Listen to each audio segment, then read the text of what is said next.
Unaangalia Al-Khair Online TV. Nimshukuru Mwenyezi Mungu vile vile kwa kupata hii bahati ya kuhudhuria semina ya leo. Hapa kuna mambo muhimu sana inshallah tutazungumza. Kwa hivyo naomba wale Waingereza tuwe very serious kwa sababu jambo lililotukutanisha hapa ni jambo serious sana katika Uislamu. Serious zaidi kuliko vile ambavyo wa Tanzania ikiwa pamoja na mashehe wa Tanzania tunavyolichukulia. Hatulipi uzito wake ambao Mwenyezi Mungu Subhanahu wa Ta'ala amelipa jambo hili. Karibuni hivi tumetoka katika mwezi mtukufu wa Ramadhani. Alhamdulillah tumeona Uislamu unavyowavutia wengi. Sasa hivi mpaka viongozi wa nchi hata zilizokuwa si za Kiislamu nao wanafutarisha sasa. Mafutari yamekuwa mpaka Ulaya huko kila pahala. Kilele cha mwezi wa Ramadhani kama tunavyofahamu ni usiku wa Lailatul Qadr. Mwenyezi Mungu kila kitu kilichokuwa kitukufu basi kaonesha kule kuthamini kwake kwa yale malipo ya kile kitu. Na ulipoandaa mwezi wa Ramadhani wakati wa Mtume sallallahu alaihi wasallam alibainisha kwamba kwa utukufu wa mwezi wa Ramadhani mtu anapofanya ibada ya fardhi katika mwezi wa Ramadhani analipwa mara 70 zaidi. Mimi nichukue hapa padogo pananitosha kwa sasa hivi ili tupate kwenda mbele. Unapofanya la fardhi katika mwezi wa Ramadhani unalipwa mara 70 zaidi. Lakini ukifanya jambo hilo katika mji wa Madina kwa Mtume unalipwa mara 1000 zaidi. Nadhani sina haja ya kuuliza 70 na 1000 ipi kubwa, kwamba 1000 ndio kubwa zaidi. Kwa hivyo kule kwa Madina ni bora zaidi kuliko kuwa katika mwezi wa Ramadhani. Lakini ulikuwa Maka jambo lako ulilofanya unalipwa mara laki zaidi. Tazama laki ilipokuwa iko mbali sana na 30 na 70. Utaweza kuona hapa pada kutosha kuona utukufu ambao Mwenyezi Mungu ameipa hija zaidi kuliko mwezi wa Ramadhani. Unapomaliza kufunga Ramadhani Mwenyezi Mungu kataka tushereheke. Na sherehe ile katoa yeye Mwenyezi Mungu siku moja iwe hakuna kufunga. Ni siku moja ile ya kufurahi, kula na kunywa na kustarehe. Naita siku ya Eid al-Fitr. Lakini Ramadhani ni mwezi mzima. Hija ni siku 6 tu basi. Unapomaliza siku zako za hija 6 za hija, Mwenyezi Mungu ile katoa siku 4 holiday. Baada ya Ramadhani siku moja tu holiday. Ipi iliyotukuzwa zaidi na Mwenyezi Mungu katika hizi mbili? Nadhani unao wazi. Kama bila shaka Mwenyezi Mungu ameitukuza hija mara nyingi sana kuliko alivyotukuza Ramadhani. Tunamaliza Ramadhani kwa sababu ya utukufu wa kile kitu tunapiga takbiri. Siku ngapi? Jibu siku moja. Lakini tukimaliza hija takbiri siku ngapi? Jibu siku 4. Tazama huku na tazama huku. Sasa mimi sitaki niendelee hapa kwa sababu tumechelewa kidogo kuanza huu mhadhara wetu. Kwa hivyo nataka kidogo tu kutoa tanbihi. Nimesema haya yanatosha. Nimesema haya kiasi kutoa tanbihi tu. Kwa sababu inshallah tutakuwa pamoja na wale mahujaji. Kwa hivyo nafasi ya kukunjua zaidi mlango huu ni wito wa comparative study baina Ramadhani na hija. Itapatikana nafasi inshallah ili watu waweze kufahamu zaidi hija. Kwa muda huu tuliokuwa nao hapa na nitosheke kwamba maelezo hayo yanatosha kumfahamisha anayetaka kujua. kwamba tunakwenda katika jambo lililokuwa serious sana.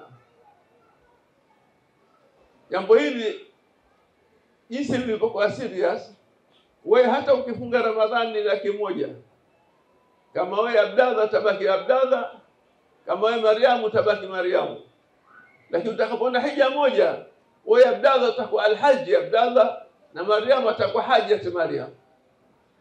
Hichi cheo katoa mwenyewe Mwenyezi Mungu Subhanahu wa Ta'ala, hajatoa binadamu, hajatoa mfalme yoyote yule wala serikali yoyote, lakini mwenyewe Mwenyezi Mungu Subhanahu wa Ta'ala ndo akatoa cheo hichi, na unabaki nacho cheo hicho moja kwa moja ila yaumul qiyama. Ikiwa kwa bahati umeondoka duniani ukiwa katika harakati hizo, basi mafanikio yanakuwa makubwa zaidi. Kwa sababu tofauti na mambo mengine, wewe ukitoka kaburini hukusanywa katika viwanja kwa siku ya Kiyama. Hakuna kukusanywa. Watu wote wanadamu toka Nabii Adam mpaka mwisho watakusanyika katika uwanja wa siku ya Kiyama. Siku hiyo ya malipo, hadi ya siku hiyo sipoteze muda wa kuizungumza. Nadhani sote tushaisikia sana. Hakuna siku iliyotisha zaidi kuliko siku hiyo. Lakini wa huyu Hajjat au Alhajj anapita moja kwa moja. Aliondoka duniani kwa katika harakati hizi za hija, basi moja kwa moja yeye hakusanywi katika viwanja hivyo wala haulizi swali lolote. Akitoka kaburini, labbaika Allahumma labbaika, labbaika la sharika laka labbaika, innal hamda wan ni'mata laka wal mulk la sharika laka, moja kwa moja anapelekwa peponi. Kwa hivyo inatosha kabisa kuona kama Mwenyezi Mungu ameitukuza mno hija. Ndio kitu ambacho kina makemeo ya Mwenyezi Mungu.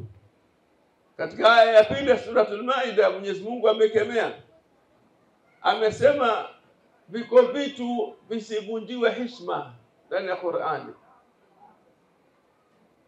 Ya ayyuhalladhina amanu la tuhillu sha'air Allahi wala shahra al-harama wala al-hadiya wala al-khalaid wala amina al-bayt al-harama yabtaghuna fadlan min Allah ridwana. Mwenyezi Mungu kasema katoa vitu hivi hataki vivunjiwe heshima. Alama zake Mwenyezi Mungu, na hizi alama kiujumla wake wingi wake unapatikana Maka na Madina. Na miezi mitakatifu ndio miezi ambayo hija imo ndani ya miezi mitakatifu. Kiacha mwezi wa Rajab uliokuwa huko mwanzo unatangulia. Mwezi wa Rajab ni kama uliokuwa unaanza kufungua sasa. Zile miezi mitakatifu au musimu hasa tuseme wa ibada kwa lugha aliyokuwa kutumia mashehe, musimu unaanza katika mwezi wa Rajab. Halafu kile unapokwenda unapanda. Ukifika katika mwezi wa Ramadhani uko juu, lakini bado hujafika juu. Kumbe la mwisho la mwezi wa Ramadhani ni tukufu sana kwa sababu ya Lailatul Qadr. Lakini limezidiwa kwa utukufu na kumbe la mwanzo la Dhulhijja. Hakuna kipindi ambacho Mwenyezi Mungu kinamfurahisha zaidi kuliko kipindi cha 10 la mwanzo la mwezi wa mfungo 3. Huu ndio uko juu zaidi kimalipo na kila kitu. 10 hili limeuzidi sana 10 la mwisho la Ramadhani. Kwa hivyo kama ambavyo dunia inaposherehekea mwezi wa Ramadhani au Uislamu kwa jumla, lakini ukiangalia bado utakuta hija imezidi zaidi. Niseme hivi, leo tukijaliwa usiku tutaanza safari yetu ya hija. Tumejigawa katika makundi mawili. Al-Safar tuko katika makundi mawili. Kundi moja litapanda ndege ya Qatar au ya serikali ya Qatar Air, na mmoja litapanda Oman Air. Wale watakaopanda Oman Air wataondoka usiku sana leo, yani usiku wa kuamkia kesho. Takriban kama kuruka kwenyewe itakuwa kuna kosa 11 kwa alfajiri. na wale wa Qatar watakuwa baada ya siku mbili, tarehe 27 badala ya hii 25. Kwa hivyo hapa tulipo sasa hivi ndio tuko katika hewe tayari. Nategemea kwa sababu mabegi tulishawapeni, mtu kishaanza mapema kuweka kitu kimoja ili usije ukasahau. Kwa hivyo mimi samari yangu naomba tuanze hii safari moja kwa moja, nikatize tuanze hii safari yetu, kwamba tunataka sasa kuondoka kwenda hija. Tunaanza vipi? Jibu, tunaanza kwa kusali rakaa 2 nyumbani. Kabla hujaondoka nyumbani, sali rakaa 2 kwanza, sunnatu safar, hii ya safari. Anza kwa kusali rakaa 2 za safari, kumwomba Mwenyezi Mungu atupe safari njema, na safari yenyewe iwe na mafanikio yale yote tunayokusudia sisi, lakini yale yote aliyokuwa yeye Mwenyezi Mungu Subhanahu wa Ta'ala, yale yote ambayo Mwenyezi Mungu Subhanahu wa Ta'ala ameandaa kwa ajili ya mahujaji, basi tufanikiwe tuyapate. Hija zetu ziwe ni zenye kukubaliwa, na sisi turudi majumbani mwetu tukiwa na ujira mwingi kutoka kwa Mwenyezi Mungu, lakini tukiwa tumefutiwa madhambi yote ambayo tumewahi kuyatenda tangu tumeumbwa mpaka kufika siku ya leo. Kwa hivyo naanza nyumbani kwa kusali rakaa 2 za safari. Nasali rakaa 2 sunatu safar, alafu sasa tena unatoka nje. Kabla hujafika nje, soma ayatul kursi wakati bado uko ndani ya nyumba yako. Soma ayatul kursi bado uko ndani ya nyumba yako. Alafu ukifika mlangoni unatoka nje, toka kwa mguu wa kushoto, na huku unasema waja'alna min bayni aydihim saddan wa min khalfihim sadda fa aghshaynahum fahum la yubsirun. Uzuri zaidi ni uanze Yasin mpaka aya hiyo ya 8, ndio unamalizia sasa. Unatoka nje, bismillah amantu billahi wa tawakkaltu ala allahi wala hawla wala quwwata illa billah. Sasa ndio unatawakkal Mwenyezi Mungu, unatoka nje unaelekea kiwanja cha ndege. Kwa hapa kwetu Tanzania tutakuwa hatuna nyingine zaidi, isipokuwa tunaomba watu wawe wamefika viwanjani saa 6 usiku, iwe kila msafiri ameshafika uwanja wa ndege saa 6 usiku. Leo kila msafiri katika wale watu 11 wanaoingia Oman hapa washafika uwanja wa ndege, na Wazanzibari wanafikia wakati huo. Kwa hivyo wale wanaotokea Zanzibar na wale wanaotokea huku tutakutana sasa kwenye ndege. Inakuja Oman hapa kwanza, anaingia watu, alafu inakuja Zanzibar, tunachukuliwa na wengine tuliobakia, alafu sote kwa pamoja tunaendelea na safari.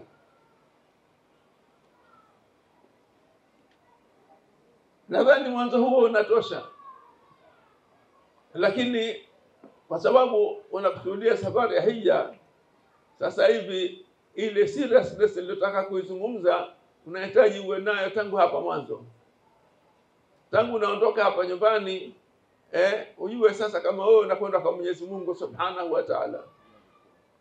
Unakwenda kwa Mwenyezi Mungu, kwa sababu ndivyo Mwenyezi Mungu anavyosema. Siku ya Arafa Mwenyezi Mungu anasema anajifaharisha kwa malaika wake wote. Anawaambia, angalieni watu wangu, waja wangu wananijia mie suqatan khudra. Yani Mungu anasema tunamwendea yeye. Kwa hivyo safari hii tunakwenda kwa Mwenyezi Mungu Subhanahu wa Ta'ala. Na ndio maana hata tukishafika pahala fulani, nafsi ya nguo zetu tutavangua anazotaka Mwenyezi Mungu. Kama ile siku tunaokwenda makaburini, tutavaa sare kama ile siku tunaokwenda makaburini. Wakati ukitafika tutauzungumza kidogo kwa ufupi hapa, lakini tutavaa sare hiyo, kwamba sasa kweli tunaelekea kwa Mola wetu. Sasa tukishaondoka hapa, basi jambo la kwanza ninaloomba mimi, kwa kuwa tunakwenda kwa Mwenyezi Mungu, basi tuwe nyoyo zetu sijui niseme Kiswahili gani, lakini tuwe serious, nirudie na lile la Kiingereza. Ukienda wewe leo hapa muda si mrefu sana, kiasi miezi 2-3, tuliwahi kwenda, tuliitwa taasisi ya viongozi, tuliitwa Ikulu kule Zanzibar. Kabla ya kuingia pale ndani, tuliambiwa kila mmoja simu yake aiache pale nje. Kule ndani uko Ikulu hapa sasa, simu unaiacha nje. Sasa tunataka Mwenyezi Mungu, simu tuiache wapi? Nadhani mnaelewa ndugu zangu. Tulipokwenda Ikulu, simu tumeambiwa tusiwache nje. Tunakwenda kwa Mwenyezi Mungu, simu tusiwache wapi? Kwa sababu watu wengi utaona wanakwenda kwa Mwenyezi Mungu wapo katika viwanja vya Kaaba na simu zao wanachukua. Unajiuliza hawa watu wamekwenda wapi? Wanajua wako wapi hapa? Nafikiri nafahamika ndugu zangu. Moja katika makosa makubwa sana ni kwenda katika viwanja vile mbele ya Kaaba. Sasa umeshughulika na simu, unataka kuchukua simu, alafu pengine waeleze nyumbani hivi na hivi. Ukienda Ikulu tu hapa Dar es Salaam au kule Zanzibar uruhusiwi hiyo simu. Mwaka huu nasikia itakuwa marufuku. Ukitoa simu yako ikichukuliwa utakuwa huna tena wa kumlilia, na pengine wakukamate.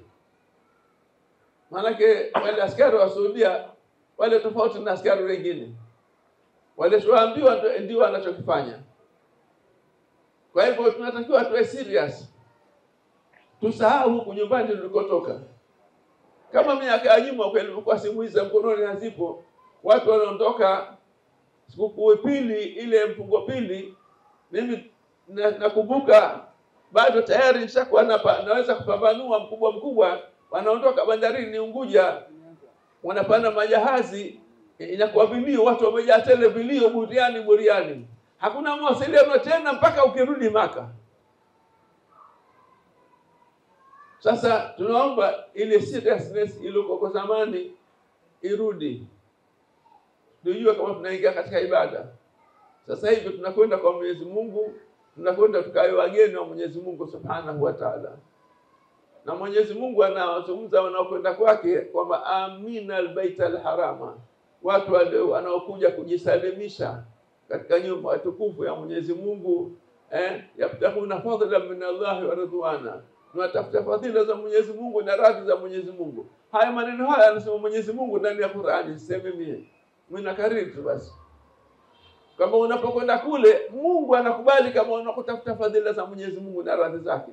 Sasa usimkaidi Mwenyezi Mungu akufanyia vitu vya ajabu. Lazima uonekane kama wewe sasa unajua ulichokipata huko.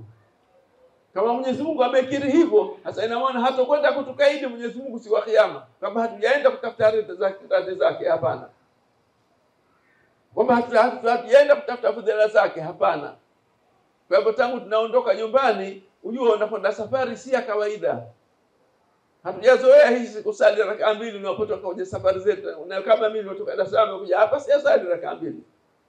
Lakini sasa unaondoka safari tofauti na safari nyingine. Safari tukufu na bora kuliko aina zote za safari. Kwa hivyo hapa nataka tangu unaondoka nyumbani na rakaa 2 kwanza, na unamwomba Mwenyezi Mungu Subhanahu wa Ta'ala atusaidie au akusaidie wewe unayesali, ili yale yote matarajio ya Mwenyezi Mungu usiende kinyume yapatikane. Tunakwenda sisi ndugu zangu, tutaruka kutoka Tanzania, wale wa Oman Air mpaka Maskati na wale wa Qatar Air mpaka Doha. Hii safari hii napenda kuendekeza tujitahidi kwanza mazoezi. Moja katika malengo ya hija, Mwenyezi Mungu anasema wayadhkuru smallahi fi ayyamin ma'lumat, ni kumtaja sana Mwenyezi Mungu kila pale. Sasa zoezi hilo tuanze kujifundisha tangu tunatoka nyumbani mpaka tukaingia kwenye ndege na mpaka tukafika Maskati. Tujitahidi sana kwa ndimi zetu zinamtaja sana Mwenyezi Mungu kila wakati. Kwa namna nitaka ikuwa nyepesi katika ulimi wako. Sasa tukiondoka tukifika Maskati pale, kwa wale kutoka katika Oman Air tutakuwa na masaa mengi. Moja katika mambo yatakayofanyika pale sasa tutabadilisha nguo zetu. Nguo uliotoka nazo nyumbani utazivua na tutavaa ihram. Kwa wanawake inatosha nguo ulizokwisha kuvaa huko nyumbani, inatosha kwa ndio ihram. Wewe sasa utatiania tu, kama nguo zangu hizi sasa zinageuka si nguo za kawaida za kwenda harusini, lakini sasa hizi ndio zinakuwa ihram yangu. Nafikiri nafahamika kina dada. Sasa unatiania kwamba hizi nguo zako sasa ziwe ni ihram. Kila jambo innamal a'malu binniyat, kila jambo linakwenda na nia. Kwa hivyo kama wanaume sio nia tu ya moyoni, lakini mpaka kwa vitendo unabadilisha nguo. Lakini mwanamke inatosha sasa ukakusudia kwamba sasa nguo zangu hizi ndio ihram. Sasa hizi ndio nataka kuingilia Maka, nikawa mgeni wa Mwenyezi Mungu Subhanahu wa Ta'ala. Kitu cha kwanza kitachofuata hapo, baada ya kuingia kwenye ndege na kuelekea Jeddah, tutapita pahala panaitwa Miqat. Pahala hapo ni pahala pa kutiania. Angalia kile nilichokuwa nakisema, tofauti ya hija na ibada nyingine, nguzo nyingine zote hata ufanye vizuri vipi, jina lako linabaki. Lakini hija la, wewe unakuwa alhaj au hajjat. Nia kutiania ndiko ndio ibada yote. Hata unasali kuna kutiania, lakini nia ya hija imepewa jina lake, inaitwa kuhirimia, sio kutiania. Jinsi Mwenyezi Mungu kila kitu cha hija kimekuwa ni special kwake yeye Mwenyezi Mungu Subhanahu wa Ta'ala. Kwa hivyo na wewe na sisi kile vile iwe tujijue sasa kila kitu ni maalumu, ni aina yake kwa Mwenyezi Mungu Subhanahu wa Ta'ala. Kule kutiania kunaitwa kuhirimia. Nako ndio pana pahala maalum. Ukifika sasa unahirimia, sasa ndio rasmi unaingia wewe, ndio muhrim, yani tayari wewe kufanya ibada ya hija. Pahala pale ukiwa unatoka Madina unapita pahala pale Dhul Hulaifa, ndio pahala pa kutiania. Lakini ikiwa tunatoka Jeddah Maskati tunaruka kwenda Jeddah au tunatoka Qatar kwenda Jeddah, tutafika pale katika ndege tutaambiwa jamani, hapa ndio pale pahala pa kutiania sasa tunapita. Kwa hivyo itabidi kama mtu kalala inabidi amshwe. Tutaomba Bijoka ndo anashughulika na masuala ya usafiri, awaombe hawa Qatar Air ili wale watu wetu wa Safa wakae eneo moja la ndege yao. Ikiwa mbele ikiwa nyuma hamna neno, lakini tukae karibu ili tukifika ule wakati wa kutania, na hasa ni kutoka ile safari ya kwenda Jeddah, ili wakati ule ukifika ikiwa kuna mtu kalala aamshwe, kwa sababu ni wajibu mmoja muhimu wa kutania pahala pale. Kama hujatiania pahala pale itabidi uchinje. Ni kosa kubwa sana katika dini. Lazima pahala ndio utiania. Kwa hivyo sisi tujalie sasa tumeshafika, ndio kama nilivyosema tunaanza safari yetu. Sasa tuko katika ndege, tumefika pahala pale. Jambo moja muhimu katika hija, tunafundishwa mashirikiano na mapenzi baina sisi. Kwa hivyo lazima tushirikiane sana. Mwenzako kalala muamshe. Bana tayari amka. Sasa tunatiania. Kwa hivyo naomba sasa tutiania ndugu zangu. A'udhu billahi minash shaitanir rajim. Bismillahir rahmanir rahim. Ashhadu an la ilaha illa Allah wa ashhadu anna Muhammadar Rasulullah. أشهد أن لا إله إلا الله وأشهد أن محمدا رسول الله. وجهت وجهي اللهم إني وجهت وجهي للذي فطر السماوات والأرض حنيفا مسلما وما أنا من المشركين. إن صلاتي ونسكي ومحياي ومماتي لله رب العالمين لا شريك له وبذلك أمرت wa ana minal muslimin nawaitu al-umrata wa ahramtu biha lillahi ta'ala labbaik Allahumma bil umrah labbaik Allahumma labbaik labbaik la sharika lak labbaik innal hamda wan ni'mata lak wal mulk la sharika lak. Hapa sasa ndio mwanzo wa jambo letu, na hasa neno unalotakiwa wewe kama katika harusi. Ukiwa mwanamume unaozeshwa, anayekuozesha anakuambia nimekuozesha, na wewe unajibu nimemuoa. Hapo sasa ndio yule mwanamke amekuthibitikia kwamba ni mke wako. Na katika hija tunasema labbaika Allahumma bil umra. Maneno haya ndio ya mwisho, haya ndio yale nimekuozesha, nimemuoa. Haya yote ya utangulizi unaweza ukaiacha. Ukachukua hapa mwisho tu labbaika Allahumma bil umra. Sawa sawa. Na ikiwa umra ile unamfanyia mtu mwingine, utamtaja pale unayemfanyia, au hija ile unamhijia mtu mwingine, utamtaja unayemhijia. Labbaika Allahumma bil umra an fulani, namfanyia hija fulani min fulani au fulana binti fulana, unamtaja pale yule unamfanyia hija. Kwa nini kasema umra na sisi tunakwenda hija?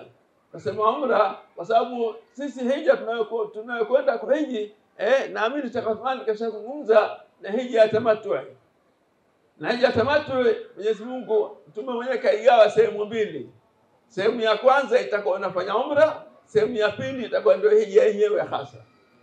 Kwa hivyo hii awamu ya kwanza nia yake inatakiwa iwe ni nia ya kufanya umra, halafu nia ya kufanya hija itakuja kule mbele. Na hili nadhani itakuwa limeshasema, mimi sasa narudia tu basi. Lakini pale sasa tunasema labbaika Allahumma bil umra wajjahtu wajhiya lilladhi fatara as-samawati wal ardh hanifan musliman wa ma ana minal mushrikin inna salati wa nusuki. Hiyo ndio hiyo hija hiyo. Wa mamati lillahi wa mamati wa hayati inna salati wa nusuki wa mahayaya wa mamati lillahi rabbil alamin la sharika lahu wa bidhalika umirtu wa ana awwalul muslimin aw ana minal muslimin. Allahumma inni nawaitu al-umrata wa haramtu biha lillahi ta'ala labbaika Allahumma bil umra. Na nuia sasa kufanya umra Mwenyezi Mungu. Sasa maneno haya muhimu sana. Hapa sasa ndio unahirimia, na hapa unabadilika, wewe unakuwa ni muhrim sasa kuanzia pale.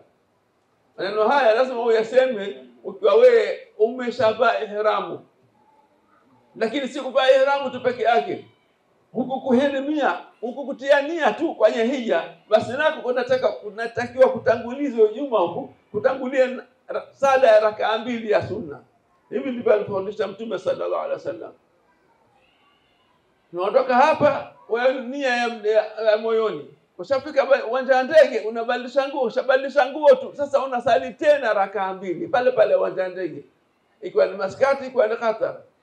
Unasali tena rakaa 2. Hizi ni rakaa 2 za ihram. Hija unainuia kule, kuinuia hija peke kanako una rakaa 2 za kusaliwa. Ujue hija tofauti na pana nyingine.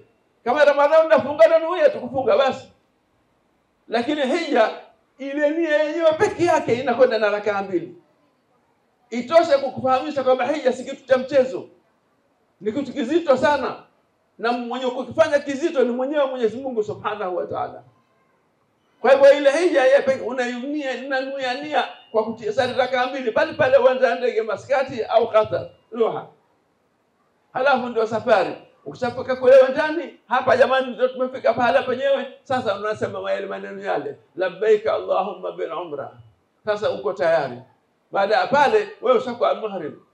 Sasa unatakiwa kuna maneno aina moja tu au kuna nyimbo moja ambayo ndio watu wote wanataka waimbe nyimbo hiyo.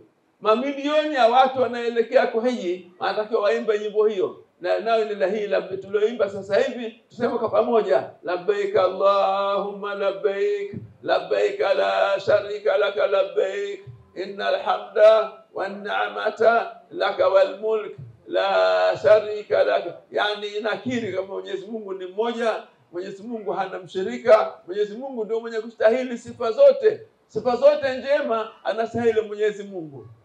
Na sisi tunashuhudia jambo hilo. Hivyo unakiri katika maneno hayo. Na maneno hayo unatakiwa sasa kuanzia pale huko juu katika ndege mpaka utafika Maka msikitini. Unaona Al-Kaaba hii hapa. Maneno hayo ndio nyimbo yako.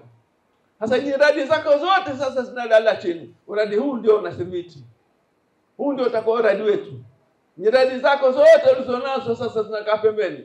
Inakuwa nyimbo yako moja tu basi. Kuanzia pale mpaka unafika Jeddah, unatua ndege, mpaka unateremka kwenye ndege, unakwenda immigration pale, unapeleka pasipoti, unapigwa muhuri, wewe katika ulimi wako, japo upige kelele lakini unasema kidogo kidogo, unajisikia wewe mwenyewe labbaika Allahumma labbaika. Hasa umethibiti katika njia safari ya Mwenyezi Mungu Subhanahu wa Ta'ala. Nafikiri nafahamika, Kiswahili changu si kibaya sana. Kwa hivyo ukishatoka kwanza ndege, unapanda magari kwa ufupi, na tunaelekea Maka. Tukiingia Maka, sasa kuna maneno yake. Unapoingia katika mji wa Maka, ile ardhi ya Maka ni ardhi takatifu. Mwenyezi Mungu mwenyewe ndio aliyotukuza. Na Mtume sallallahu alaihi wasallam alipokuwa anahama Maka anakwenda Madina, basi alisimama kwanza, akaiangalia ardhi ya Maka, akasema wallahi innaka la khairu ardi llahi ila Allah. Wallahi wewe ardhi ya Maka ndio ardhi bora kuliko zote. Wa ahabu ardhi llahi ila Allah, na ardhi inopendwa zaidi na Mwenyezi Mungu hakuna kuliko wewe. Anazungumza na ardhi. Kama unafikiri ardhi haisikii, sasa Mtume sasa kwa nini akakaa akazungumza na ardhi? Kwa hivyo ujue kama ardhi ile ya Maka inasikia. Na Mtume ndio maana akawa anasema nayo. Akaapa laiti ingelikuwa sijafukuzwa mimi na watu wangu, basi nisingehama katika ardhi wewe. Kwa hivyo ujue kama maeneo yale ukishafika unataka wewe ubadilike. Usiwe wewe tena kama ulipokuwa nyumbani. Ujue umeingia katika maeneo tofauti. Hapa kila kitu chako kinarekodiwa. Kila kitu chako kimo katika maandishi. Kila unachokifanya.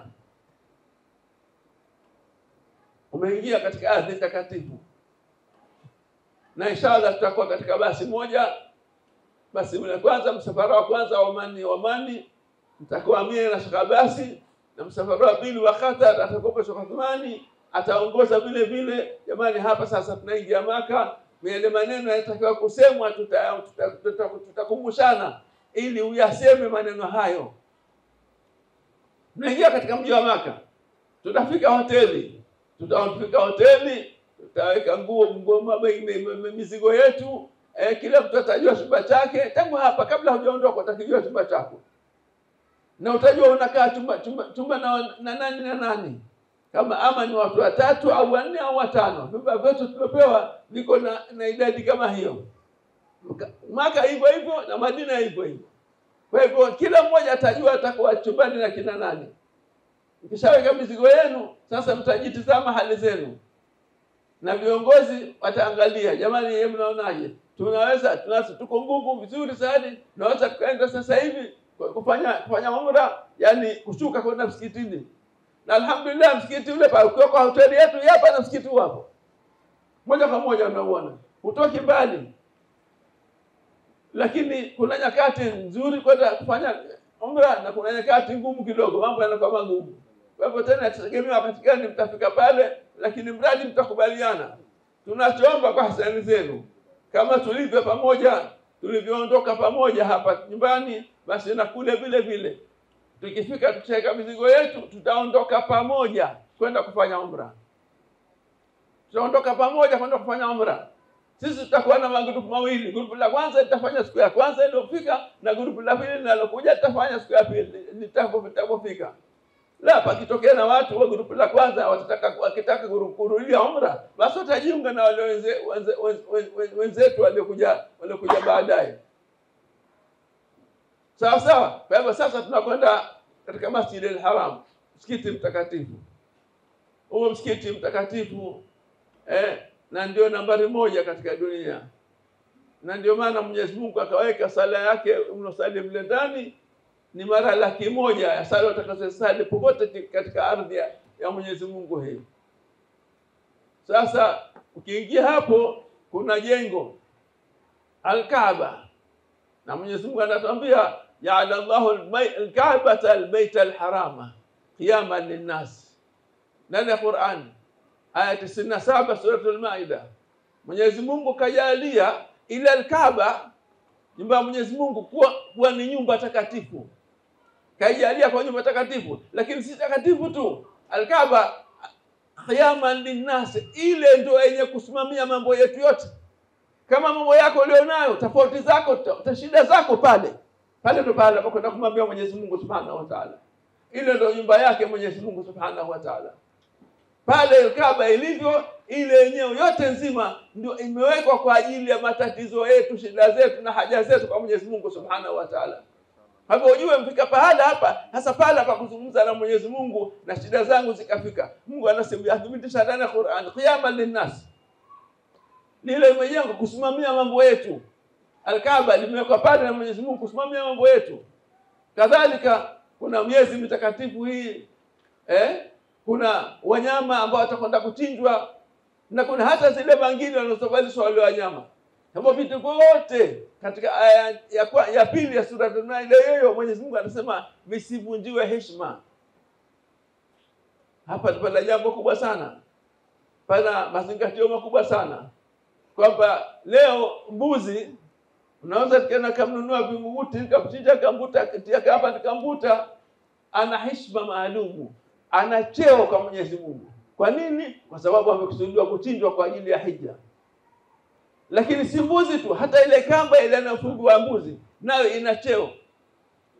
Ukinunua mbuzi vinguguti unaweza ukamchinja na kamba ukatupa chooni hasa au ukatupa jani, lakini si kamba aliyofungiwa mbuzi anayokwenda kuchinjwa kwa ajili ya hija. Sasa inatosha kabisa kutufahamisha kwamba hili jambo la hija Mwenyezi Mungu halioni kama vile watu wanadamu wanavyoliona.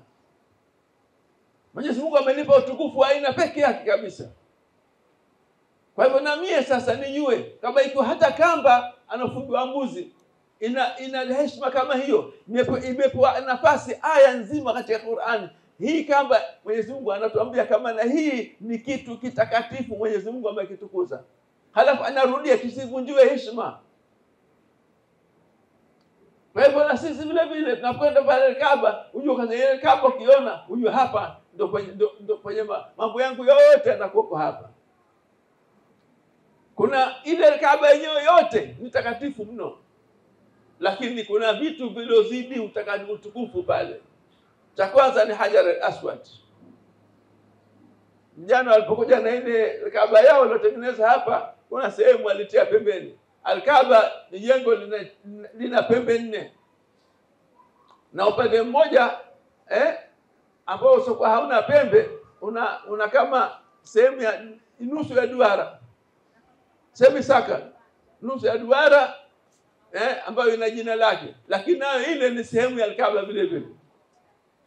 Hizi pembe 4 kila pembe ina jina lake. Katika pembe moja ya mwanzo ndio muhimu kuliko zote. Pembe ile ndio yenye iliyowekwa Hajar al-Aswad.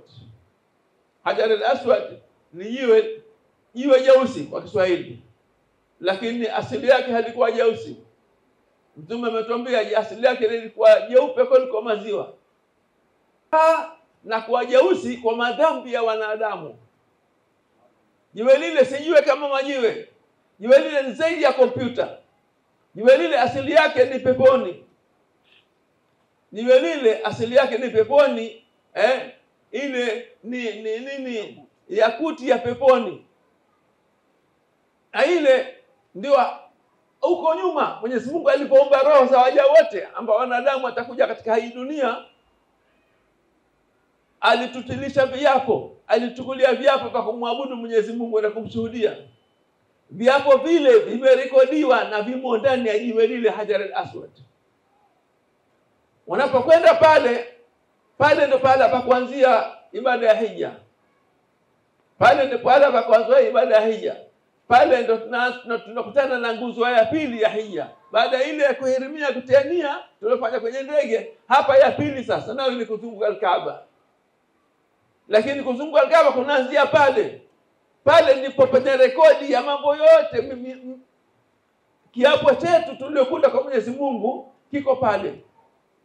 Unapofika pale kabla kufika ile sehemu unaiona kona ile pale ya ni upande huu, maana yake itakuwa iko kushoto kwako. Ukiona ile kona pale sasa unaigeukia, ni pale pamoja tu. Tunasema kuzunguka Al-Kaaba na Al-Kaaba iko kushoto, lakini wakati unazunguka Al-Kaaba inabaki kushoto kwako. Hutakiwi kuigeukia Al-Kaaba kwa kifua, isipokuwa pahala pamoja tu, napo ni pale kwenye Hajar al-Aswad. Pale ndio unaikabili Al-Kaaba kwa mikono yako yote miwili, unanyanyua, unasema bismillah, Allahu akbar, ashhadu an la ilaha illa Allah wa ashhadu anna Muhammadar Rasulullah.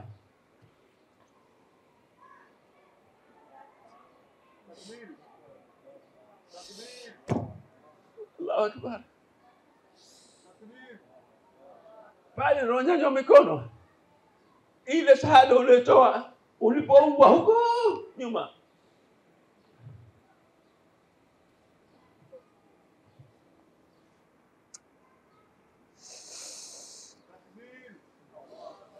Pale sasa unanyanyua mikono yako miwili, unasarenda, na Al-Kaaba inachukua picha ya viganja vyako.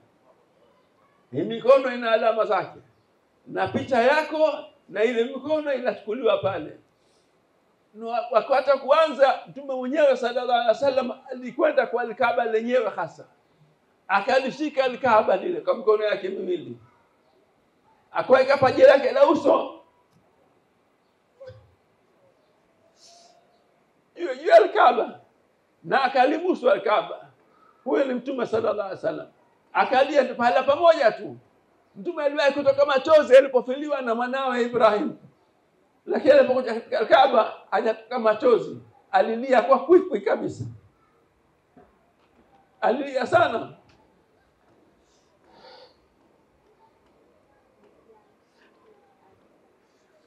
Sallu ala nabi. Na uso wake ameweka juu Al-Kaaba ya Hajar al-Aswad, amelishika.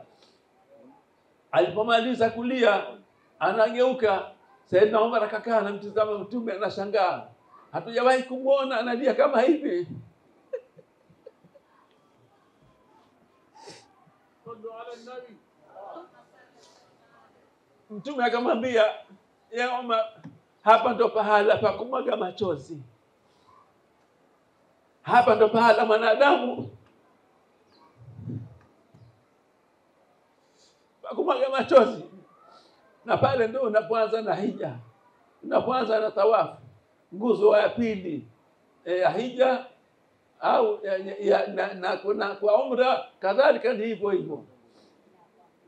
Kuzunguka Al-Kaaba si jambo dogo, ni jambo ambalo sababu ya Mwenyezi Mungu kutuambia twende Maka, moja sababu yake ni kuzunguka ile Al-Kaaba. Mfikiri mtu anatoka Kigoma miaka hiyo, au anatoka Mwanza miaka hiyo, sisi tunazaliwa miaka hiyo, anatoka Mwanza mpaka afike Dar es Salaam, hakuja kwa treni wala ndege wala meli wala gari wala baiskeli, wanakuja kwa miguu. Miezi mingapi mpaka afike Dar es Salaam msituni? Na wakitoka watumia kule Kigoma au Mwanza, basi wanafika Dar es Salaam chini ya nusu ya wale waliotoka kule. Zaidi ya nusu wanaweza kufa njiani kwa mashaka ya njiani, kwa wanyama wabaya na maradhi na kadhalika. Lakini wakifika Dar es Salaam, wafike hapa kabla Ramadhani haijaisha. Ikimalizika Ramadhani tu, siku ya pili ya mfungo mosi ndio safari ya kwa majahazi. Sasa atoka msituni, anaanza safari ya majahazi mpaka kwenda Jida. Jida bahari chafu mbaya kuliko zote, ndio unakwenda huko. Ukishafika Jida, umetoka safari ya baharini, sasa unaanza kuingia safari ya msitu ya jangwani. Ikiwa unangamia, unapasa sasa kwa dingamia au farasi au za mguu mpaka uipate Maka. Kwa hivyo hii safari ngumu, msituni, baharini, jangwani. Leo tukitoka Zanzibar au ukitoka Dar es Salaam kwenda Zanzibar, mameli ya chuma na mashine za kubwa kubwa, lakini saa nyingine utaona watu wanatapikiana katika meli. Safari kama hiyo ilikuwa vipi? Na Mwenyezi Mungu anajisifia dini yake kwamba si ngumu dini yake, dini yake ni nyepesi. Inna dina yusrun, dini nyepesi. Lakini kaamrisha jambo kama hili katika mazingira kama hayo. Lakini maana yake nini? Maana yake kwamba uzito wote utakaoona hapa ni mdogo mno ukilinganisha uzito wa siku ya Kiyama. Mbele ya pepo yake Mwenyezi Mungu inastahili kutumikiwa na mtu kujituma kiasi ya kutosha. Kwa hivyo huko miaka nyuma walikuwa shida kama hizo. Sasa hivi hatuna shida hizo. Lakini ukifika pale sasa unatiania tena. Nawaitu tawafa baitika al-haram. Allahumma inni nawaitu tawafa baitika al-haram 7 ashwatin tawafu al-umra. Sawa sawa. Allahumma, tuseme pamoja. Inni nawaitu tawafa baitika al-haram 7 ashwatin tawafu al-umra. Mola nanuia sisi sasa hivi kuzunguka al-Kaaba. Kuzunguka nyumba yako takatifu. Mizunguko 7 kwa ajili ya umra, ibada ya umra. Sasa ndio unaanza bismillah, Allahu akbar. Wa ashhadu an la ilaha illa Allah wa ashhadu anna Muhammadar Rasulullah. Mwenyenyua mkono wote miwili, alafu sasa unabusu mkono wako, sasa ndio unazunguka. Hiyo tunafanya, hiyo ni badala ya wewe kwenda kwa jichika la Hajar al-Aswad ukalibusu kwa kichwa chako ukalisujudia. Mtume kasujudu kwenye Hajar al-Aswad, kaeka paja yake la kichwa kwenye Hajar al-Aswad na kaeka midomo yake akalibusu Hajar al-Aswad, halafu akalia sana kwa kwikwi, halafu ndio akaondoka. Sasa mambo yanaanza hapo. Sasa hivi haiwezekani kila mmoja katika watu mamilioni akapata kwenda kufanya vile pale, lakini tumeruhusiwa na Mtume akaonyesha mifano. Wakati mwingine kada fimbo tu akalibusa Hajar al-Aswad kwa fimbo, akatiania, basi ukatiania inakuwa imetosha. Lakini uko mbali, mikono yako ukinyanyua tukaielekeza kule, tayari wewe unachukuliwa picha na ushahidi ule utakwenda kushuhudia Hajar al-Aswad siku ya Kiyama. Hajar al-Aswad ndio shahidi wetu, ndugu zangu. Litakwenda kutushuhudia kwa Mwenyezi Mungu kama sisi tulitekeleza amri ya Mwenyezi Mungu. Pale tu kuna kupasi na pale tu kuna kufeli. Ndio maana Mtume akamwambia Sayyidina Umar, hapa ndio pahala pa kumaga machozi kwa kweli. Pale ndipo unapoanza tawafu. Tawafu ndio hiyo Mungu aliyosema na Qur'ani katika malengo ya hija. Lengo la pili ni waliyatawafu bi baitil atiq. Lengo la pili la hija ni kuzunguka Baitul Atiq, nyumba hii ya kale. Kuzunguka Kaaba ndio lengo la pili, ni lengo la Mwenyezi Mungu tuita kule. Kwa hivyo hiyo sasa hakuiti mwiti Mwenyezi Mungu kwa katika kitu isipokuwa kitu hicho kina maana kubwa sana. Katika vitu vitakatifu cha kwanza unachokiona pale katika Kaaba ni ile Hajar al-Aswad. Cha pili, ukienda ukitama mbele yako kidogo kwa Hajar al-Aswad, utaona kama chupa lililofundikizwa. Kama chupa lililofundikizwa. Chupa lile limefundikizwa, lakini si chupa kama chupa la madini fulani. Lakini unaona ndani ya ile chupa. La chupa kuna alama za miguu miwili. Hizo ni alama za miguu ya Nabii Ibrahim alayhi salam. Hapo panaitwa makamu Ibrahim. Hapo panaitwa makamu Ibrahim. Na hiyo vile vile ni yakuti ya peponi. Ni yakuti kaletewa mtu Nabii Ibrahim alayhi salam na Jibril kutoka peponi kwamba hii ikanyagi hapa sasa uanze kulijenga al-Kaaba. Akaonyeshwa alama ya al-Kaaba hii hapa. Kwa nini akaonyeshwa al-Kaaba? Kwa nini al-Kaaba ilikuwaje? Al-Kaaba haikujengwa na yoyote mwanzo. Imewekwa. Kwa vipi Mwenyezi Mungu anajua mwenyewe? Anatuambia tu kama Mwenyezi Mungu aikaiweka Al-Kaaba. Kaiweka vipi? Anajua mwenyewe Subhanahu wa Ta'ala ilivyowekwa. Lakini Nabii Adam amekuja Al-Kaaba tayari kaikuta ishakuwepo. Ndio Mtume sallallahu alaihi wasallam atubainishia nyumba ya kwanza kuwekwa katika ardhi akasema ni Al-Kaaba. Ya pili Baitul Maqdis. Nini tofauti baina kuwekwa Al-Kaaba na Baitul Maqdis? Miaka 40. Tuko pamoja jamani? Baada ya miaka 40 kwa Al-Kaaba imewekwa, lakini Al-Kaaba ikawekwa Nabii Adam akahiji. Hija tunayokwenda kuhiji ndugu zangu, Nabii Adam alihiji. Nabii Idris alihiji. Na mtume wa pili aliyotajwa na Qur'ani, Adam Idris, kuna katika wale tamfululizo ndani ya Qur'ani kuna Nabii Nuh hapo mbele.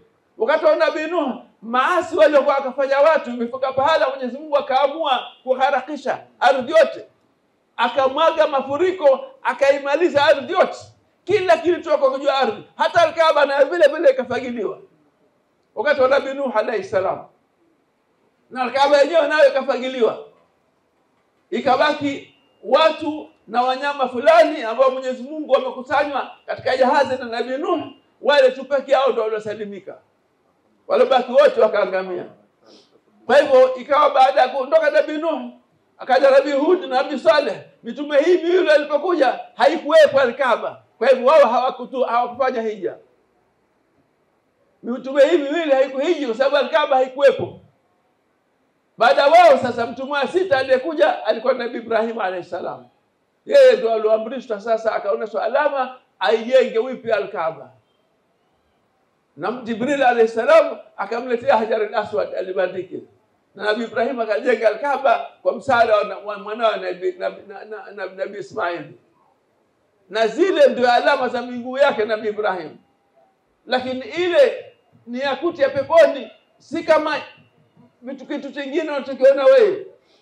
Kile kimeletwa Nabii Ibrahim akikanyaga iko chini anajenga, kadiri anapozunguka inazunguka na yeye inamzungusha, na ikiwa jengo linakwenda juu inakuja juu vile vile kama linakuwa kama ni jukwaa. Lile ndio jukwaa lake. Lakini hicho ni kitu kitakatifu, hiyo ndio ile makamu Ibrahim. Ambayo hiyo inabidi tukishamaliza kuzunguka Al-Kaaba mara 7 tuje nyuma ya makamu Ibrahim. Sasa tusali rakaa 2. Hizi rakaa 2 za sunnati tawafi, sunna ya kutufu Al-Kaaba.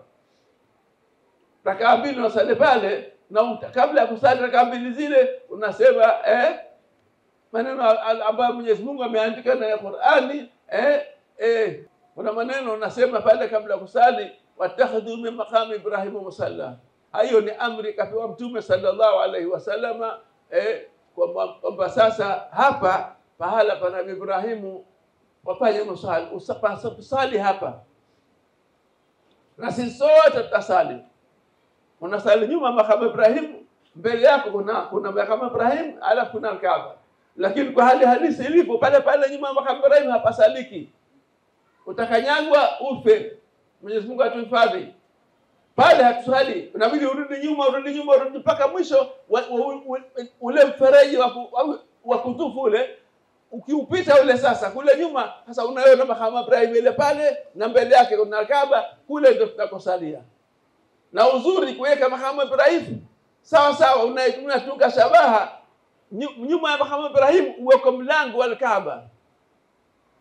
Kwa hivyo ukishapata hizo sawa, kuna mlango wa Al-Kaaba muelekea, na kati yenu kuna makamu Ibrahim, hata kama uko mbali meli 5, lakini kule sasa usali hapo ndio shabaha yako. Unasali rakaa 2. Na ukisali rakaa 2 ni pahala pazuri pa kuomba Mwenyezi Mungu dua zako. Ukiacha hii makamu Ibrahimu, kitu kingine pale kuna hiyo Hijri Ismaili. Hijri Ismaili ni kikuta kile kiko upande mmoja Al-Kaaba, kina kufika kwenye kifua hapa. Kile kikuta kimejengwa lakini hakijagusa Al-Kaaba, isipokuwa ni sehemu ya Al-Kaaba. Mama Aisha radhiallahu anha alipokuwa na shida zake, Mtume alimshika mkono. Akamshika mkono akaenda naye, akamtia ndani ya ile Hijri Ismail, akamwambia hapa sasa sali rakaa 2, amwambie Mungu unataka nini. Kwa hivyo pale ni pale ambapo watu na bila shaka au mamilioni ya watu tunakwenda kule, kila mmoja anapataka akasali raka mbili. Aghlabu ikiwa mbele yetu kuna sala ya fardhi, basi pale panazuiliwa na askari, hapawezi kuingia mtu. Ikiwa mbele yetu kuna sala ya fardhi, pale ndio nayo kwa maiti wanakuja kusaliwa. Hao maiti waliosaliwa pale, ukasikia kuna sala za maiti katika nyakati zote 5 za fardhi, ndio wanakusanywa pale katika Hijr Ismaili. Na wakati ukifika sasa tena ndio wanapangwa, imamu anasalisha tunasalia maiti. Lakini baada ya nyakati hizo sasa panakuwa pako wazi pale, na watu kila mmoja anajitahidi anavyoweza apate kusali raka mbili ndani ya Hijr Ismaili. Sasa pale nini ukisali raka mbili pale, maana umesali raka mbili ndani ya Al-Kaaba yenyewe. Kwa hivyo hiyo ni katika vitu muhimu. Ukiacha pale, ukizunguka ile Al-Kaaba, unakuja katika kona ya mwisho kabla kuja katika kona ile ya mwanzo Hajar al-Aswad. Kona ya 3 pale, hii nayo vile vile ina jina maalumu. Hii inaitwa Ar-Rukn al-Yamani. Nayo vile vile ina hadhi kama vile vitu viwili tulivyovitaja. Na Mtume SAW alipozunguka Al-Kaaba, akaja pale akaweka shavu lake kwenye Rukn al-Yamani, alafu akalifuta kwa mikono. Pale sisi tutafanywa sisi, ama ukifika kwenye Rukn al-Yamani, mkono wako kama unalipangusa hivi, halafu wewe unajifutia uso wako, unabusu, unaendelea na kuzunguka. Lakini kuikurubia pale takriban anaenda kwa haiwezekani. Inabidi huko mbali uliko unanyosha mikono, Allahu Akbar walillahi alhamdu, unabusu, inatosha. Lakini pale ndo Mtume aliweka shavu lake katika Rukn al-Yamani, halafu akaanza kusema Rabbana atina fid dunya hasana wa fil akhirati hasana wa qina adhaban nar. Pale kuna malaika kaweka Mwenyezi Mungu tangu ilipoumbwa mbingu na ardhi. Kazi yao moja tu basi, kuitikia amin kwa dua zozote zitazoombwa na wenye kufanya hija. Dua zako ndio kwenda kuomba pale, wale malaika wako pale wakungoja wewe uombe, kazi yao kuitikia amina. Mwenyezi Mungu apokee dua yako pale kwenye Rukn al-Yamani. Kwa hivyo hapo ni pahala patakatifu. Nataja mahala mlimokuwa ni utakatifu uliopitiliza. Lakini kama aliposema Sayyidina Abdullah ibn Abbas radhiallahu anhuma, ile Al-Kaaba yote hakuna kitu cha kupuzwa. Hakuna kitu kilokuwa hakina umuhimu. Al-Kaaba yote muhimu, yote kama utapogusa wewe, basi ukasema neno lako itaondoka na wewe. Kama nilivyokutangulia kusema katika ile aya tuliyosoma hapa ya 97 ya Suratul Maida. Kwa hivyo Al-Kaaba yote ni takatifu na yote kwa ajili yetu, na popote utaposhika wewe itakwenda na wewe. Pahala pengine penye utukufu uliopitiliza ni katika mlango wa kuingilia Al-Kaaba. Ile Al-Kaaba iliyoletwa hapa na wanafunzi ilikuwa ina sehemu kama mlango. Ule mlango una maana yake, una cheo chake. Ule mlango pale baina ya mlango na Hajar al-Aswad kuna kama mita 1 umbali wake. Pale napo Mtume SAW katufundisha ukitaka una shida zako na mambo yako, unakwenda kugandanisha kifua chako na Al-Kaaba, na mkono wako hii yote kama vile unaibandika kwenye Al-Kaaba, halafu unaweka shavu lako la kulia liunde kigande kwenye Al-Kaaba, halafu sasa unamwambia Mwenyezi Mungu unayotaka. Pale unapomwambia Mwenyezi Mungu unachokitaka, una shida zako na haja zako, pale ni pahala pengine. Tanabaishana mahala muhimu sana, ama kila pahala pana uzito mkubwa sana, hana kiasi. Sijui kama mwenyewe atafurahi, lakini Sheikh Athmani ndugu yangu huyu hapa alikwenda pale akashtaki huyu bwana mkubwa hapa, akaenda akashtaki, ananibonyeza usiseme lakini ndio sasa kusema sasa bin malizi na umezetu Sheikh. Akaenda pale, alikuwa anasumbuliwa sana hapa. Kwa ni nyumba anasumbuliwa kila siku na mwenye nyumba. Anateswa kwa sababu hana nyumba yake. Akaenda kama Mwenyezi Mungu nimechoka kusumbuliwa na yule mwenye nyumba, kila siku anakuja na lake na kupandisha kodi hakuishi. Kama naomba Mwenyezi Mungu baada ya mwaka huu na mimi nipate nyumba yangu. na Mwenyezi Mungu hajamrudisha. Hajafika Maka, ana jumba lake la fahari nzuri mara 5 kwa ile aliyofukuzwa pale. Alikuwa anadaiwa kodi. Huyu hapa mwenyewe akitaka mwenyewe atakaombe sedi. Mimi nakufishieni tu kidogo.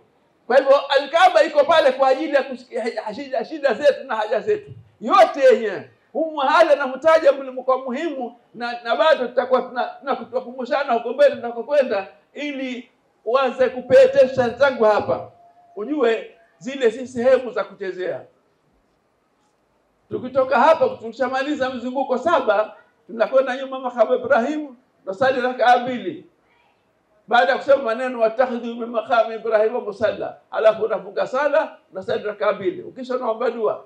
Kimaliza hapo kama alifanya Mtume, na urudi nyuma, kuna maji ya Zamzam. Napata glasi ya maji ya Zamzam 1 au 2 au zaidi, alafu unajimwagia kichwani, unakosha uso maji ya Zamzam, alafu tunaondoka tunakwenda katika juu ya mlima wenye jina letu sisi Al-Safa.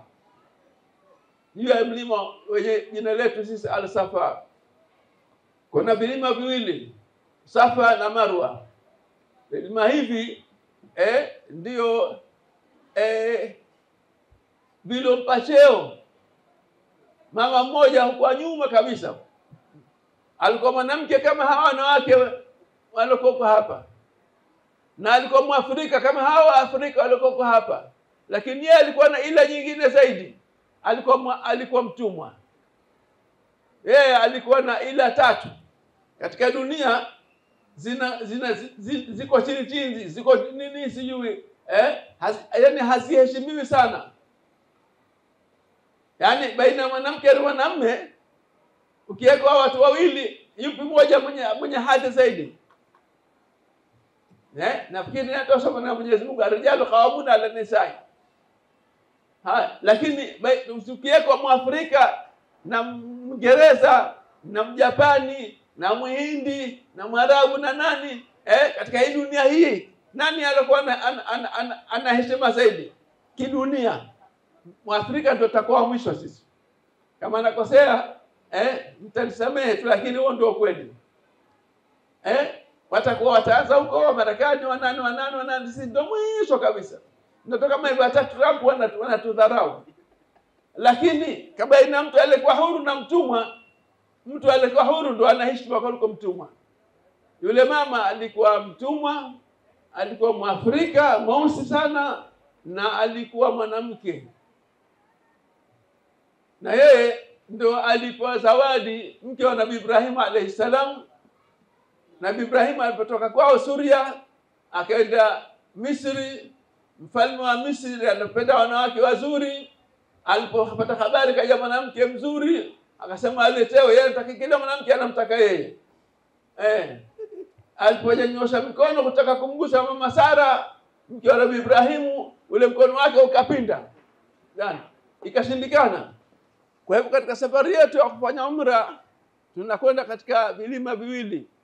Asili ya vilima hivi viwili ni mama yetu Mama Hajara, ambaye kama huyo ndiye mtaja.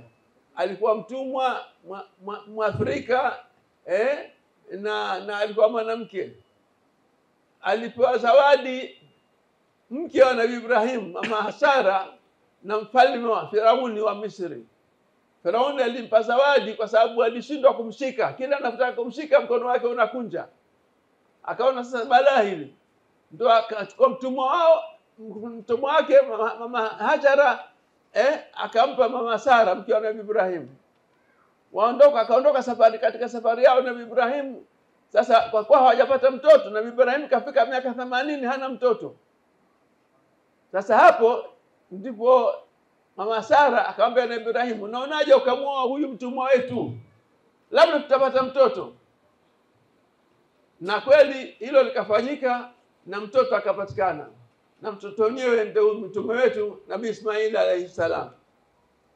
Lakini baada ya kuzaliwa tu mtoto yule mwenyewe yule alotaka ilifanyika hilo, akaanza kuona wivu. Ule wivu kaleta tabu. Kwa ufupi, sote tunajua tabu za wivu.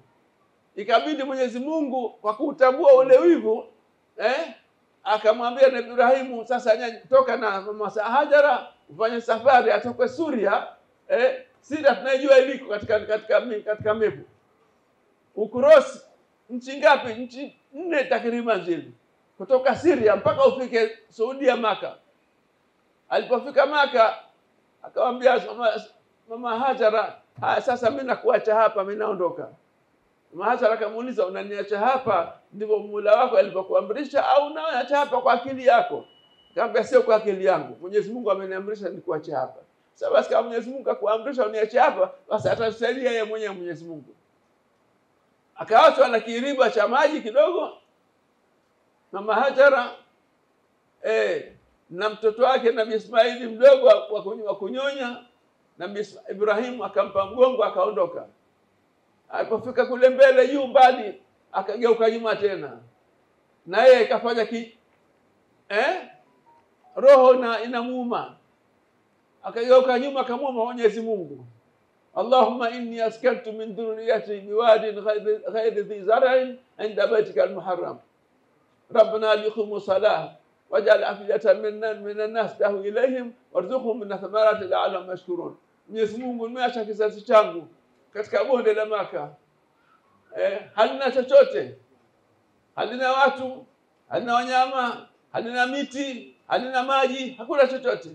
Nimewaacha pale na kuomba Mwenyezi Mungu wajalie wasimamishe sala. Kitu cha mwanzo alichokiomba na Ibrahimu watoto wake ni sala. Na sisi tunaomba dua hiyo, tujitahidi tuombe Mwenyezi Mungu watoto wetu tunawazaa, Mwenyezi Mungu wajalie wasimamishe sala. Kila mmoja ana watoto nyumbani. Dua za Nabii Ibrahim ni mfano mzuri sana. Jitahidi uone, sema Allahumma aslihni fi dhurriyyati inni tubtu ilayka wa inni minal muslimin. Nitengezea watoto wangu. Mimi na wewe hakuna yote mwenye uwezo wa kulea watoto kwa wazuri, lakini Mwenyezi Mungu mwenyewe. Na anachotaka Mwenyezi Mungu ni kuombwa tu basi. Unapomuomba Mwenyezi Mungu, sasa alhamdulillah mambo yatakuwa mazuri. Atakutengenezea watoto wako. Lakini utakitegemea wewe utayaweza, hautayaweza hata siku moja. Kwa hivyo mama Hajara akaachwa pale, maji yalipomalizika akaanza kuhaa sasa. Hauni kitu. Akatazama kula kilima pande mmoja ndio kinaitwa Al-Safa, hicho kilima. Ndio sisi jina letu tumechukua huko, mlima wa Safa. Akaenda kapanda hiyo mlima, atazama upande wa pili labda atapata msaada, hakuna kitu. Akatoka huko akaja upande wa pili huko kuna mlima mwingine mdogo unaitwa Marwa. Na akajaribu labda ataona upande wa pili huko kuna watu, hakuna kitu. Akaona kwenda up and down, nenda rudi mara 7 mpaka kachoka taabani. Anarudi pale alipomwacha wanawe katikati ya bonde lile la Maka, akasikia kama sauti inavuma. Akamwambia, wewe unayevuma nisaidie basi wewe. Akajitokeza malaika, akajitokeza akapiga mbawa yake pale chini katika ardhi, ndipo ikachimbuka kisima cha Zamzam. Maji akaanza sasa kumwagika, akawa sasa inabidi ayatengetenge, ndilo jina letu la Zamzam lilipatikana hapo. Na maji hayo si kisima kikubwa sana katika visima virefu, lakini tangu miaka hiyo na mpaka dunia itakwisha, watu wanakunywa, wanachukua, wanajipaka zawadi, kila kitu, na hayeshi. Alhamdulillah, ndio yakawa chakula chake na kinywaji chake mama Hajara. Maji hayo na sifa hiyo ya maji ya Zamzam imebaki mpaka leo. Katika masahaba Mtume sallallahu alaihi wasallam moja Sayyidina Abi Dharr al-Ghifari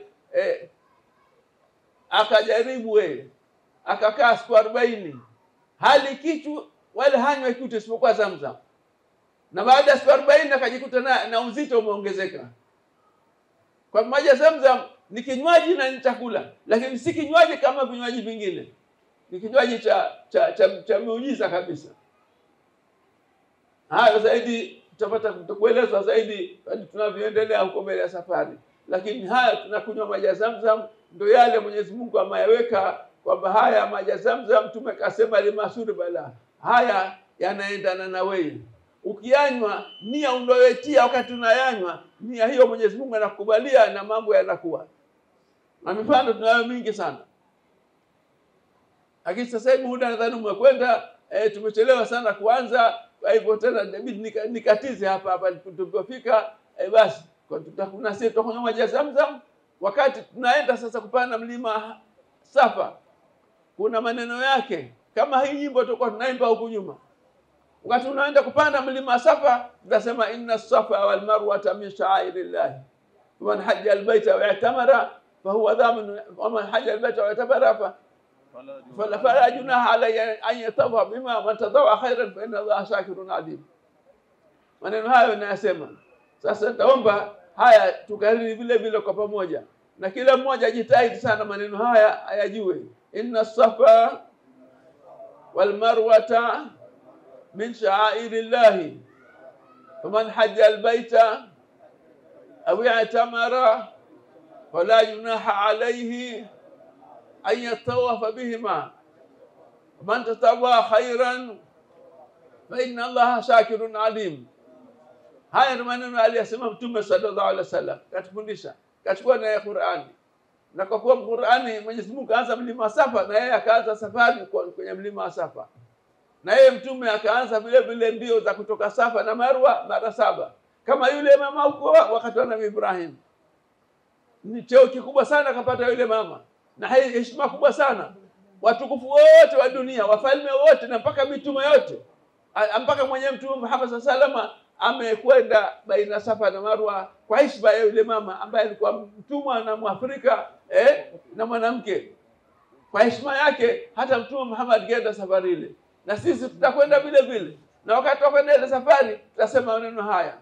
Ukishafika sasa, unapanda huko mlima, wakati unakaribia yule mlima tunasema inna safa wal marwa min sha'airillah, faman hajja albayta wa i'tamara fala junaha alayhi an yatafa bima man tatawa khairan fa inna Allaha shakirun alim. Ukianza kufika juu sasa, ndio haule ndio wakati sasa kuleta takbir.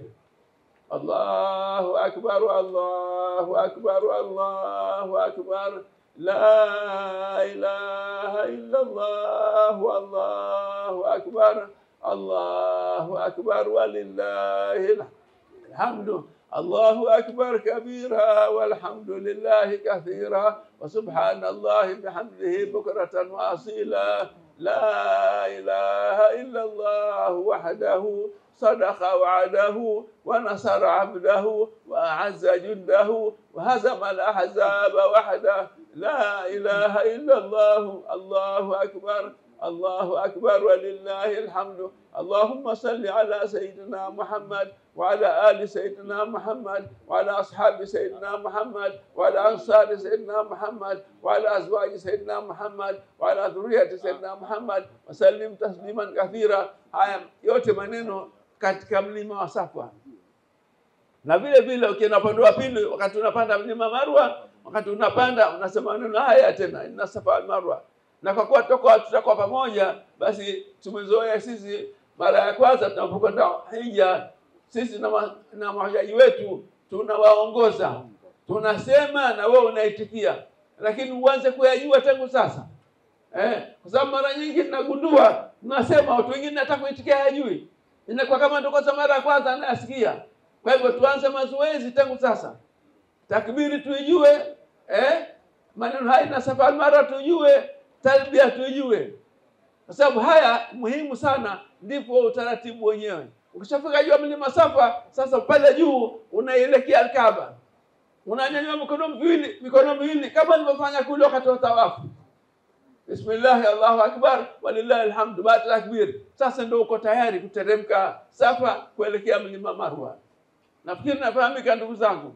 Napita hivi kwa sababu wengine hawajakuwepo. Sheikh Athman kazungumza hapa, lakini na huko mbele tutakumbusana tena, lakini sahau ni haki yetu binadamu.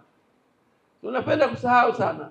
Kwa hivyo kila mara tunayakumbusha ili kila mtu asikosee. Nia na madhumuni kwa nini? Kwani tunapata tabu hii? Kwa sababu hatutaki yoyote katika sisi, katika wale kuja na sisi al-Safa, aje hija arudi awe hija yake haijakubaliwa. Hilo ndio tunalokimbia. Shida yote hii kwa sababu hatutaki hilo. Aishie mtu kwamba kaenda hija lakini hili sijafanya, pale mimi basi hilo mimi sikuambiwa. Ndio maana tunasema na kurudia. Na tukifika Maka mara ya kwanza tunakwenda pamoja na nyie. Tunasema na nyie mnaitikia. mpaka tunamaliza.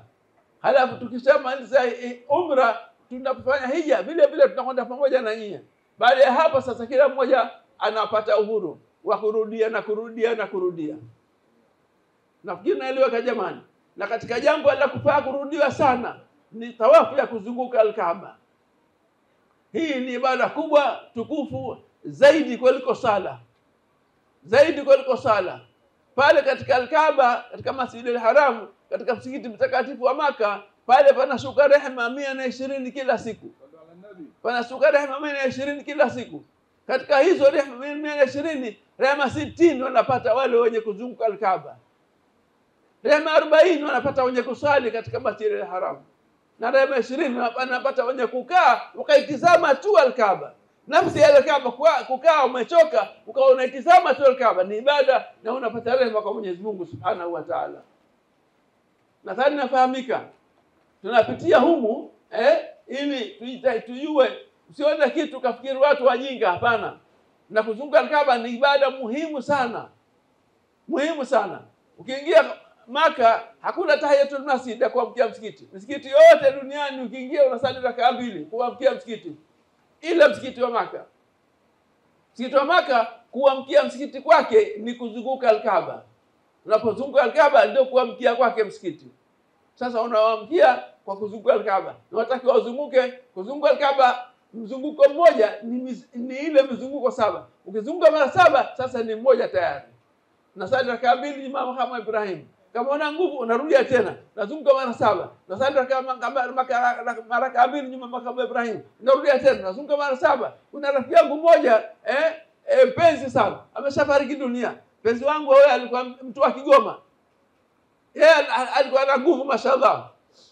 Basi alifanya hiyo kazi ya kuwa pale, afanye umra, anazunguka tu Al-Kaaba. 7 zikimalizika anaanza 7 nyingine. Zikimalizika anaanza 7 nyingine. Zikimalizika anaanza 7 nyingine. Akapiga kazi mpaka hawezi akaanguka pale kalala chini. Taabani.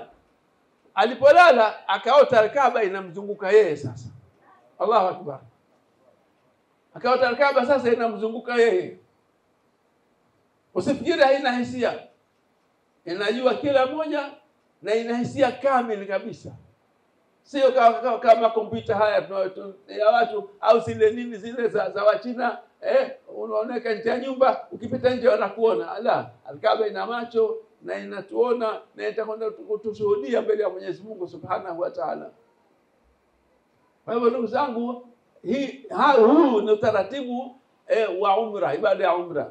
Nimekupitisheni kidogo haraka lakini nadhani nimejitahidi ni ya muhimu sana siawache angalau yasikie tena. Nadhani nimefahamika ndugu zangu. Sasa kilichobaki hapo katika umra ni kukata nywele. Au hasa ukamilifu wake ni kunyoa. Ni kunyoa katika nguzo hiyo ile ndio ilobaki hapo. Baada ya nia kule au kuharimia na kuzunguka Al-Kaaba na kwenda baina Safa na Marwa, halafu inafuata kunyoa. Sasa utakuwa umemaliza ibada ya umra. Na kukata zile nywele utakiwa kama mwanamke, wengine nywele zao refu. Hapa naivuta nywele hapa pakishika anashika nywele. Wengine uko mgongoni mpaka inafika katikati ya mgongo nywele wake. Sasa sipo unataka ukate nywele iliyokuwa ndani ya mpaka ya kichwa. Ndani ya mpaka ya kichwa, nywele hapa. Hapa naona kata kirutu kinatosha. Na sisi wanaume tunachotakiwa hasa ni kunyoa. Lakini mara ya kwanza tunapokwenda kufanya umra, hatunyoi kwanza. Kwa sababu bado kutakuwa na kazi ya kunyoa huko mbele. Kwa hivyo unapofanya umra ya kwanza, unaweza kukata kiduchu. Wenyewe tutakatana. Haya. Halafu kama unapenda kuongeza umra, kuna mtu na wazee wako unataka kufanya umra, siku zinakuweko pale. Patakuwa na siku karibu zaidi ya wiki. Inakutosha kabisa, unaweza ukaongeza umra nyingine ukawafanyia wazee wako wengine waliotangulia mbele haki, hasa hao ndio muhimu. Ukifanyia umra mtu aliyekutangulia mbele haki, kama umempa cheti cha kwenda peponi, hamna wasiwasi. Kwa hivyo ni vizuri ikiwa una nguvu, ikiwa unaweza ukafanya umra nyingi kama itakavyowezekana. La huwezi kufanya umra, basi tawafu jitahidi, usikose kufanya tawafu mzunguko Al-Kaaba. Na si lazima ushike dua maalumu. Dua yote utakayoshika wewe inakubaliwa. na hata usiposoma dua yote, wewe ukizunguka tu Kaaba basi ni ibada, umekamilisha. Ukizunguka tu usemi chochote wewe tayari. Labda ukifika hapa mwisho Rabbana atina fid dunya hasana, mpaka ukifika tena pale sawa sawa. Lakini dua ziko nyingi za kusema. Mwaka mmoja miaka mingi iliyopita huko, nafika kama zaidi ya miaka 15 iliyopita, mimi nilikuwa na tabia ya kupenda kusoma Qur'ani huku nazunguka Kaaba. Nikizunguka mizunguko 7 ile nasoma juzu 3 za Qur'ani. Nazunguka mara 7 juzu 3 za Qur'ani mpaka namaliza msahafu. Wakati ule nilikuwa kijana mbishi na nguvu zilikuwa hapo kidogo. Sasa hivi siwezi tena ile habari. Nywele shabadilika rangi tena, nguvu zenyewe ndio hivyo. Lakini ukiweza utaona watu wengine wazunguka Kaaba ndio ukashika msahafu. Hakuna ubaya, shika msahafu unapotaka. Sura yote unataka mwenyewe kusoma, soma tu. Mradi unamtaja Mwenyezi Mungu basi. Hiyo mikesa 15 iliyopita, mtu mmoja tunazunguka, mimi nasoma Qur'ani yangu, mtu mmoja nikaacha kasita namtizama sasa. Na yeye akaacha aya yake, ananitizama, najiuliza wewe binadamu au jini? Yaani sasa nikajiuliza huyu mtu batu nini? Anafikiri hapa. Au makadiri wale. Anapiga dhikri yake, lakini chochote yeye anamtaja Mwenyezi Mungu. Hilo ni jina katika majina ya Mwenyezi Mungu. Usimuingilie mtu ukamwambia wale hivyo sivyo, hapana. Alipofundishwa na mashekhe zake ndio ndivyo.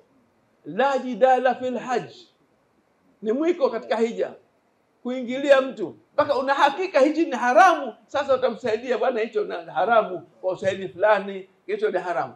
Kama lilikuwa si la haramu, nyamaza kimya. Sawa ndugu zangu, hiyo ni mipaka. Kwa hivyo ukishakata nywele basi tunakwenda hotelini, tutavua ihramu, tuvae nguo za kawaida, tubaki pale pale Maka na nguo zetu za kawaida. Sasa unaweza kwenda Maka kufanya tawafu kiasi utakachojaliwa. Lakini siku hizi kwa sababu ya umma mkubwa, kama mtu afanye umra haruhusiwi kuingia. Tulikwenda mwezi wa Ramadhani na Sheikh Athmani, ikawa kivumbi kikubwa sana. Inabidi uvae ihramu. Iwe kasa unakwenda kufanya umra ndio utaingia mle ndani. Kwa nini? Kwa sababu ya watu wengi. Mwaka huu kuna mabadiliko.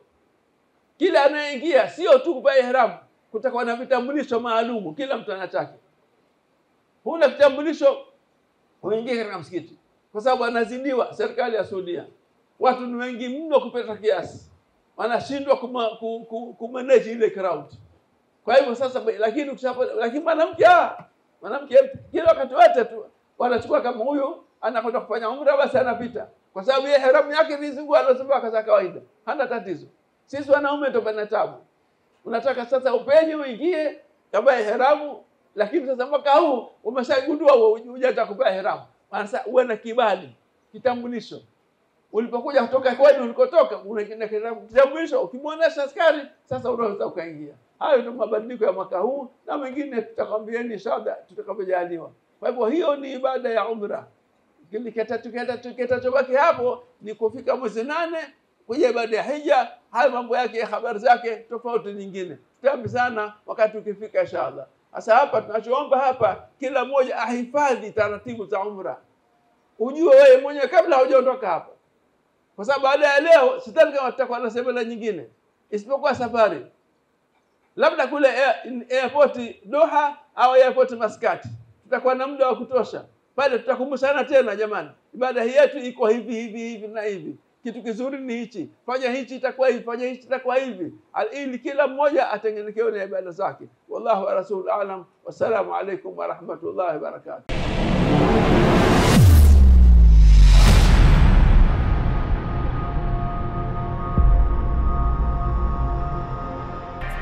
Unaangalia Al Khair Online TV.